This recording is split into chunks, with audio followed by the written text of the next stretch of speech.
하나님을 사랑하기에 순종하는 삶이라는 제목으로 하나님의 말씀을 전하겠습니다. 모세는 이제 본문의 모압 평지에서 전에 40여 년 전에 이제 하나님께서 시내산에서 이제 십계명을 주시면서 이스라엘 백성들에게 이제 계명 율법을 이제 허락하여 주셨는데, 그 율법에 대해서 다시 한번 이스라엘 백성들에게 상기를 시키고 있는 내용입니다. 그래서 결국 이제 하나님의 말씀대로 이스라엘 백성들이 순종해야 될 것을 이제 모세가 다시 한번 설교를 하고 있는 것이죠. 44절에는 이제 모세는 자신의 생각과 경험을 얘기하고 있는 게 아니라 하나님의 율법을 다시 한번 이스라엘 백성들에게 선포하고 있습니다. 45절에 말씀하듯이 이 율법은 증거, 규례, 법도라는 이 세 가지 단어를 통해 함축적으로 모세는 율법을 선포를 하고 있다는 것이죠. 즉 율법 토라는 이스라엘 백성들을 향한 하나님의 가르침이다, 이렇게 우리가 이해를 하면 될 것 같습니다. 그래서 이스라엘의 광야 40여 년의 삶, 또 오늘 본문의 가나안 앞에 선 이스라엘 백성들, 가나안 안으로 또 들어가지 않습니까?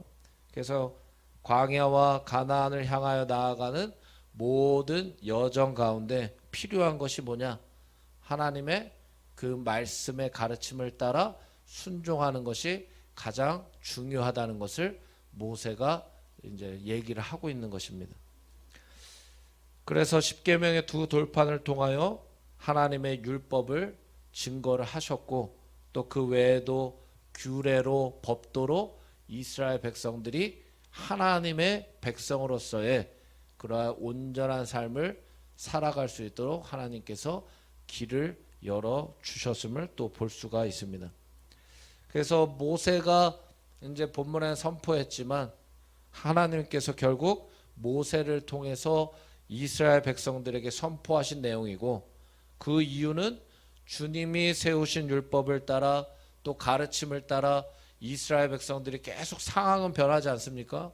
애굽에서 광야에서 또 가나안 들어가서 여러 가지 상황과 환경은 바뀌지만 하나님의 말씀에 대한 이 순종, 또 주님이 주신 이 말씀은 결코 변하지 않는다라는 것을 하나님이 말씀하시면서 이 말씀을 떠나지 말아라. 상황과 환경이 바뀌어도 이 말씀에 순종하는 것은 계속해서 이어져야 되고, 이 말씀을 떠나지 말 것을 요구를 하시는 것이죠. 그래서 우리도 마찬가지로 주님이 우리에게 주시는 말씀은 변하지 않아요. 그렇기 때문에 우리는 이 말씀에 대해 순종해야 되고, 이 말씀을 상황과 환경이 바뀐다 할지라도 떠나지 말아야 될 줄 믿습니다. 그래서 신명기 32장 46절과 47절에는 이렇게 모세가 또 얘기를 하고 있습니다. 함께 읽어볼까요? 시작. 그들에게 이르되 내가 오늘 너희에게 증언한 모든 말을 너희의 마음에 두고 너희의 자녀에게 명령하여 이 율법의 모든 말씀을 지켜 행하게 하라. 이는 너희에게 헛된 일이 아니라 너희의 생명이니 이 일로 말미암아 너희가 요단을 건너가 차지할 그 땅에서 너희의 날이 장구하리라. 아멘. 그러니까 말씀을 떠나지 말고 말씀에 순종해야 되는 이유가 또 뭐라고 합니까? 이것이 헛된 일이 아니라 너희의 생명이 되기 때문이다, 이렇게 말합니다. 그러니까 말씀은 우리의 생명이라는 거예요. 그렇기 때문에 순종하는 자는 말씀을 통해 반드시 되살아나는 경험이 있는 거예요. 우리의 생명은 말씀으로 인해서 되살아나는 줄 믿습니다. 곧 하나님은 우리의 생명의 근원이 되시기 때문에 우리가 말씀을 떠나지 않고 순종하면 반드시 하나님은 말씀을 통해 우리를 살려주신다는 거예요. 그래서 시편 1편 2절의 말씀처럼 그 말씀을 떠나지 않는 자들은 어떠한 삶을 삽니까? 우리가 너무나 잘 알지 않습니까? 오직 여호와의 율법을 따라가는 것이 즐거운 거예요. 그리고 그 율법을 주야로 묵상하는 것도 즐거운 거예요. 또 순종하는 것도 즐거운 삶이 된다는 겁니다. 또 46절에 보니까 한번 46절 또 읽어볼까요? 한번 성경을 보면서 읽어보겠습니다. 시작. 요단 동쪽 벳부올 맞은편 골짜기에서 그리하였더라. 이 땅은 헤스본에 사는 아모리 족속의 왕 시온에게 속하였더니 모세와 이스라엘 자손이 애굽에서 나온 후에 그를 쳐서 멸하고. 46절에 보니까 모세가 이렇게 말씀을 또 선포하는 바로 그 자리가 예전에 아모리 왕 또 시온에게 속했던 땅이다, 이렇게 얘기를 합니다. 또한 그 뒤에도 바사낭의 옥의 땅이었다, 이렇게 또 얘기를 합니다. 그러나 그 땅이 이제 애굽에서 나온 이스라엘의 소유가 되었다는 걸 우리에게 보여주는 거예요. 이스라엘이 그들을 쳐서 멸했다. 그러니까 본문을 보면 이제 그 땅을 누가 얻었다는 겁니까? 이스라엘 백성들이 이제 얻었다는 거예요. 원래는 아모리와 시온의 땅이었고 바사나 옥의 땅이었는데 이제 그들이 이스라엘, 그 땅이 그 이스라엘의 소유가 되었다. 근데 그 땅을 누가 차지하도록 허락하셨느냐? 누가 허락하셨느냐? 하나님이라는 거예요. 계속해서 본문에는 얻었다라는 표현이 나오지 않습니까? 즉 하나님께서 이스라엘로 하여금 그 땅을 차지하도록 허락해 주셨기 때문에 현재의 이스라엘 백성들이 모압 평지에 서 있을 수 있다는 걸 우리에게 보여준다는 겁니다. 그러니까 47절에도 그 땅을 기업으로 얻었다, 이렇게 또 얘기를 하지 않습니까? 즉 하나님께서는 이미 이스라엘을 위한 터전을 준비하고 계셨다는 걸 우리에게 설명을 하는 거죠. 신명기 2장 31절에는 이렇게 말씀합니다. 한번 같이 읽어볼까요? 시작. 그때의 여호와께서 내게 이르시되 내가 이제 시온과 그의 땅을 내게 넘기노니 너는 이제부터 그의 땅을 차지하여 기업으로 삼으라 하시더니. 아멘. 그러니까 하나님께서 그 땅을 이스라엘에게 기업으로 넘겨주셨기 때문에 이스라엘이 현재 그곳에 서 있을 수 있다. 이와 마찬가지로 우리에게도 하나님께서는 이루어 주시고자 하는 약속된 기업을 준비시키고 계시다는 것입니다. 그래서 이스라엘은 애굽에서 나온 후에 이 기업을 얻었어요. 애굽에서 나온 후에 이 기업을 얻었거든요. 그러니까 뭘 얘기하냐? 하나님의 말씀에 대한 순종, 하나님의 말씀을 믿고 그 말씀은 변하지 않잖아요. 그러니까 분명히 약속된 기업이거든요. 그러니까 순종해서 동일한 얘기지만 계속해서 말씀 의지하여 달려오면 하나님의 때가 있다는 거예요. 하나님의 방법으로 분명히 준비된 기업을 우리에게 허락해 주신다는 걸 얘기하는 겁니다.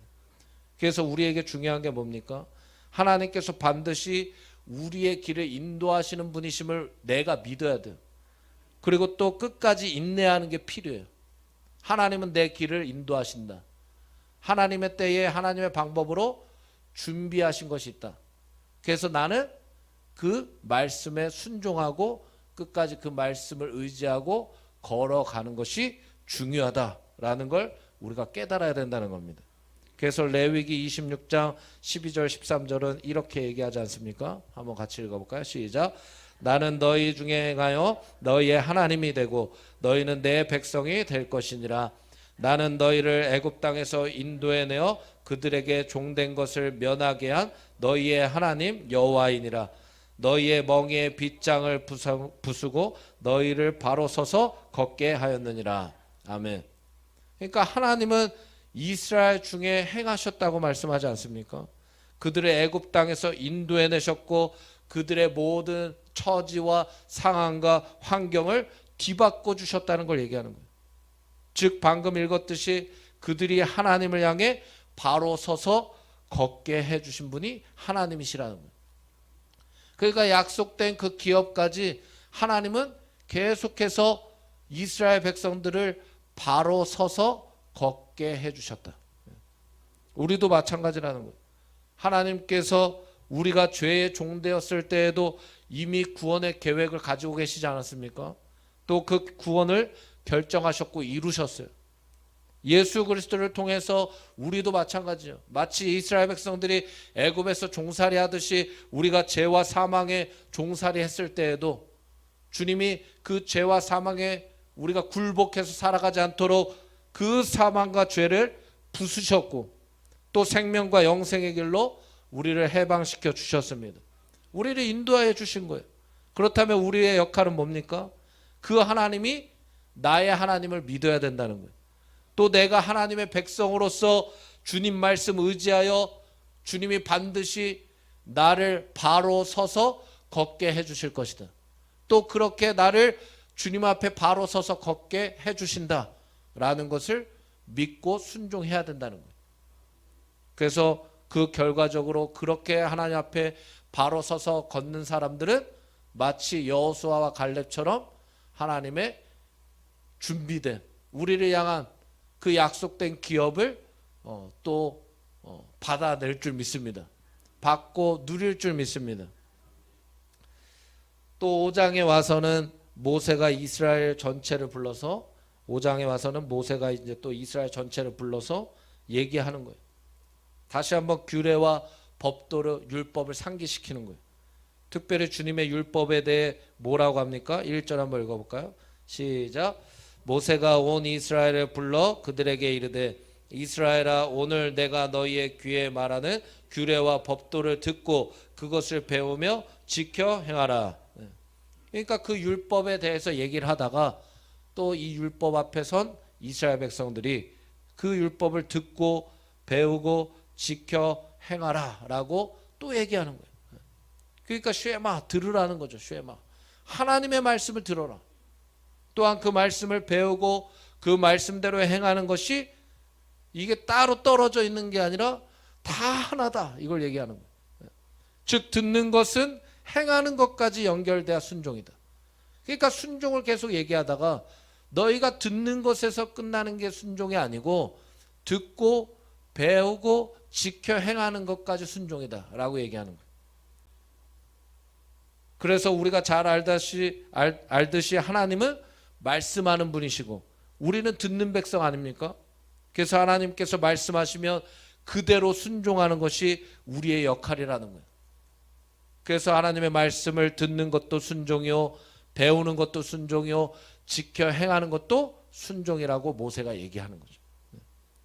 민수기 9장 21절부터 23절에는 하나님께서 이스라엘 백성들에게 어떻게까지 순종 훈련을 시키셨는지 그 내용이 담겨져 있어요. 한번 같이 읽어보겠습니다. 시작. 혹시 구름이 저녁부터 아침까지 있다가 아침에 그 구름이 떠오를 때에는 그들이 행진하였고 구름이 밤낮 있다가 떠오르면 곧 행진하였으며 이틀이든지 한 달이든지 1년이든지 구름이 성막 위에 머물러 있을 동안에는 이스라엘 자손이 진영에 머물고 행진하지 아니하다가 떠오르면 행진하였으니 곧 그들이 여호와의 명령을 따라 진을 치며 여호와의 명령을 따라 행진하고 또 모세를 통하여 이르신 여호와의 명령을 따라 여호와의 직임을 지켰더라. 아멘. 그래서 광야 순종학교라고 하지 않습니까? 그러니까 여기서 보면은 이틀이든지 한 달이든지 1년이든지 구름이 성막 위에 머물러 있으면 이스라엘이 그 진영에서 머물러 있는 거예요. 움직이지 않았다는 거예요. 근데 그 구름이 움직이면 함께 움직였다. 그러니까 이게 순종 훈련이라는 거예요. 하나님이 말씀하시는 대로 내가 멈춰 있을 때도 있고 하나님이 가라고 하면 가고 또 멈추라면 멈추고 이스라엘 백성들이 하나님의 명령대로만 순종했다는 거예요. 그러면 우리에게도 동일하게 적용이 되는 거예요. 하나님은 우리에게도 이것을 요구하신다는 거예요. 하나님이 말씀하실 때 움직이고 하나님이 말씀하실 때 멈춰 있고 그래서 말씀이 중심된 삶이 되었으면 좋겠다. 하나님이 이것을 우리에게 요구하시는 거 아닙니까? 내 생각대로 움직이는 게 아니라 내 감정대로 움직이는 게 아니라 내 경험대로 움직이는 게 아니라 하나님의 말씀 이 말씀대로 내가 움직이는 삶 그것을 하나님이 기뻐하신다는 겁니다. 그래서 우리도 말씀을 듣고 배우고 지켜 행하는 데까지 순종의 삶이 바르게 세워져 있어야 될 줄 믿습니다. 우리가 너무나 잘 아는 말씀이지만 한번 또 같이 읽어보겠습니다. 사무엘상 15장 22절 함께 읽겠습니다. 시작. 사무엘이 이르되 여호와께서 번제와 다른 제사를 그의 목소리를 청종하는 것을 좋아하심같이 좋아하시겠나이까. 순종이 제사보다 낫고 듣는 것이 순양의 기름보다 낫다. 아멘. 그래서 순종하는 삶을 하나님이 기뻐하신다. 근데 이 순종은 듣고 배우고 지켜 행하는 데까지 순종이다. 이것을 우리가 기억하고 실천해야 될 줄 믿습니다. 그리고 또 5장 2절부터는 모세가 이제 호렙산에서 맺었던 그 십계명 언약에 대해서 다시 한번 40년이 흘러서 그 한편으로 다음 세대죠. 그 다음 세대에게 이 내용을 다시 한번 상기시켜 주는 거예요. 근데 이 하나님이 그때 주신 말씀이 현재 모압 평지에 모여 있는 설교를 듣고 있는 그 이후의 세대들에게도 동일하게 세우신 언약임을 모세가 얘기하는 거예요. 그러니까 이 말씀이 어느 한 시대에 그냥 제한되어 있고 국한되어 있고 멈춰 있는 게 아니라 이 말씀은 현재를 살아가는 너희들에게도 모두 동일하게 적용된다. 이걸 얘기하는 거예요. 현재를 살아가는 우리에게도 마찬가지 아닙니까? 우리 모두에게도 이 말씀의 능력이 동일하게 적용되고 이 말씀의 효력이 생기고 이 말씀은 현재를 살아가는 우리들에게도 동일하게 생명력이 있다는 것을 믿으시기 바랍니다. 그래서 이사야 40장 8절에 푸른 마르고 꽃은 시드나 우리 하나님의 말씀 뭐라고 합니까? 영원히 서 있다. 영원하다는 거예요. 또 요한복음 1장 1절에 태초에 말씀이 계시니라 말씀이 하나님과 함께 계셨으니 이 말씀은 곧 한번 따라해 볼까요? 말씀은 곧 하나님이시다. 할렐루야. 히브리서 4장 12절에 하나님의 말씀은 살아있고 살아있다는 거예요. 즉 말씀은 곧 하나님이시기에 그 말씀은 언제나 동일하며 그 말씀의 능력과 위엄도 마찬가지임을 우리가 믿어야 된다는 거예요. 그래서 이 말씀의 언약은 지금도 우리가 동일하게 또 적용시키며 또 이 말씀대로 순종하며 살아가지 않습니까? 십계명도 마찬가지잖아요. 그렇죠? 그렇다면 복도 마찬가지잖아요. 복. 이 말씀에 순종해서 살아가는 하나님 백성들에게 허락하신 복. 이 복, 축복, 또 응답, 은혜, 이 모든 것도 마찬가지로 현재를 살아가는 우리들에게 적용이 됩니다. 이 말씀은 영원하기 때문에. 그래서 10절에 뭐라고 합니까? 10절 한번 읽어볼까요? 성경 보면서 시작. 나를 사랑하고 내 계명을 지키는 자에게는 천대까지 은혜를 베푸느니라. 아멘. 이 복도 영원히 임한다는 거예요. 그래서 우리가 천국에도 들어가지 않습니까? 이 복 안에 천국도 임하는 거예요. 그래서 말씀에 순종하는 것이 중요하다. 그래서 이 말씀을 믿고 순종하는 우리가 되어서 복이 임하고 기업이 임하고 은혜가 임하고 응답이 임하고 할렐루야. 복도 영원하다는 거예요. 그래서 하나님의 은혜가 우리 성도님들의 삶에 충만히 임하게 될 줄 믿습니다. 마지막이에요. 마지막. 하나님께서 십계명에 또 1, 2계명 또 본문에 말씀하시지 않습니까? 즉 이건 무슨 내용이냐? 1, 2계명이 가장 중요한 거 아닙니까? 여호와만을 섬기라는 거예요. 이거 왜 말씀하셨을까요? 지금 상황이 바뀌었어요.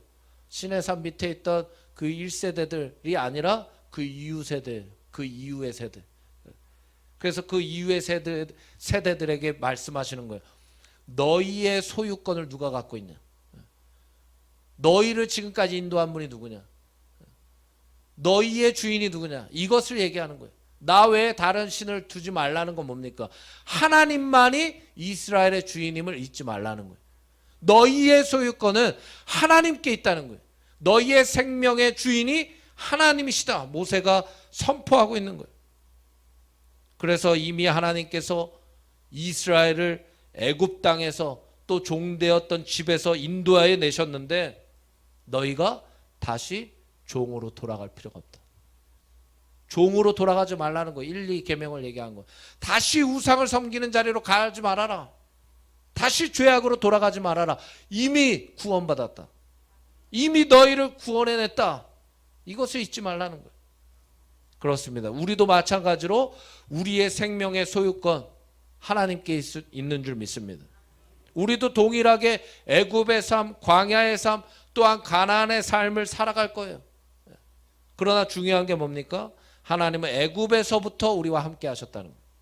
우리를 광야에서도 인도해 주신 분이 하나님이시고, 우리도 마침내 그 말씀을 따라 순종하며 주님만 바라보고 나아갈 때 마침내 우리도 가나안 땅으로 인도하여 드리실 분이 하나님밖에 없다. 그래서 하나님은 오늘 말씀을 통해서도 결과적으로 우리에게 말씀하시는 게 뭐냐? 이 말씀을 믿고 이 말씀을 순종하되, 어떻게 순종하라는 겁니까?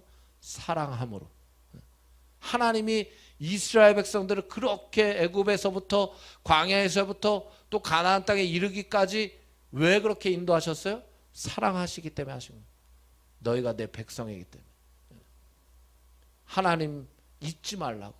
하나님의 이 사랑과 은혜 때문에 그렇게 걸어올 수 있었던 과거라고. 그걸 깨달으라고. 그래서 우리도 마찬가지로 하나님의 계명을 지키는 것, 또 이 말씀에 순종하는 것을 그냥 의무적으로 하는 게 아니라 사랑함으로 감당해야 될 줄 믿습니다. 그럴 때 진짜 사랑 안에서 진정한 자유가 있는 거 아닙니까? 그 사랑 안에서 진정한 행복과 평안이 나오는 거예요. 그래서 우리도 마찬가지로 주님이 우리를 사랑하셨기 때문에 감수하셨던 것, 또 우리를 사랑하셨기 때문에 견디셨던 걸 잊지 말고, 우리도 주님을 사랑하기 때문에 더욱더 견디고 감수할 수 있는 우리의 믿음의 삶이 돼야 될 줄 믿습니다.